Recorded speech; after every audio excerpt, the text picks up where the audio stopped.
Gas cylinder തുറന്നുവിട്ട് ആയുധവുമായി അക്രമാസക്തനായ ആളെ fire force കീഴ്പ്പെടുത്തി. മുട്ടത്ത് മാനസിക അസ്വാസ്ഥ്യമുള്ളയാളാണ് നാട്ടുകാരുമായുള്ള വഴക്കിനിടെ പാചകവാതക സിലിണ്ടർ തുറന്നുവിട്ട് ആയുധവുമായി ഭീഷണി മുഴക്കിയത്. ഞായറാഴ്ച പുലർച്ചെ 1 മണിക്കായിരുന്നു സംഭവം.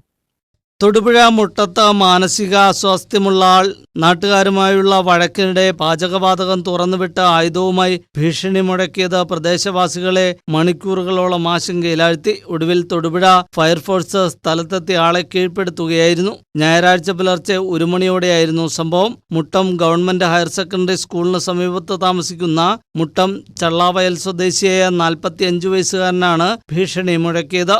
സംഭവ ദിവസം വഴക്കിനിടെ ഇയാൾ താമസിച്ചിരുന്ന മുറിക്കുള്ളിൽ പാചകവാതകം തുറന്നുവിടുകയും വാക്കത്തി, ചുറ്റിക, കമ്പിവടി എന്നിവയുമായി ആക്രമണ ഭീഷണി മുഴക്കുകയുമായിരുന്നു. ഇതോടെ നാട്ടുകാർ എല്ലാവരും ഭയന്ന് പിന്മാറുകയും ചെയ്തു. ഇയാൾ താമസിക്കുന്ന മുറിയുടെ സമീപത്തുള്ളവരും മുകളിലെ നിലയിൽ വാടകയ്ക്ക് താമസിക്കുന്നവരും കോളേജ് വിദ്യാർത്ഥികളും ഭയന്ന് പുറത്തേക്ക് ഓടി. സമീപവാസിയായ ഒരാൾ സഹായത്തിനായി വിവരം ഫയർഫോഴ്സിൽ അറിയിച്ചു. ഉടൻ തന്നെ തൊടുപുഴയിൽ നിന്നും assistant station officer in charge Biju P തോമസിന്റെ നേതൃത്വത്തിൽ ഒരു യൂണിറ്റ് ഫയർഫോഴ്സ് സംഭവസ്ഥലത്ത് എത്തി നാട്ടുകാരെ സ്ഥലത്ത് നിന്നും മാറ്റുകയായിരുന്നു. തുറന്നുവിട്ട ഗ്യാസ് സിലിണ്ടറിന്റെ ചോർച്ച അടച്ച അപകടാവസ്ഥ പരിഹരിച്ച ശേഷം സിലിണ്ടർ പുറത്തേക്ക് മാറ്റുകയും ചെയ്തു.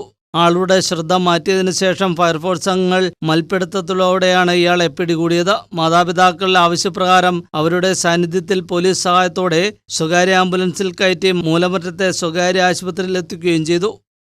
News bureau, Thodupuzha.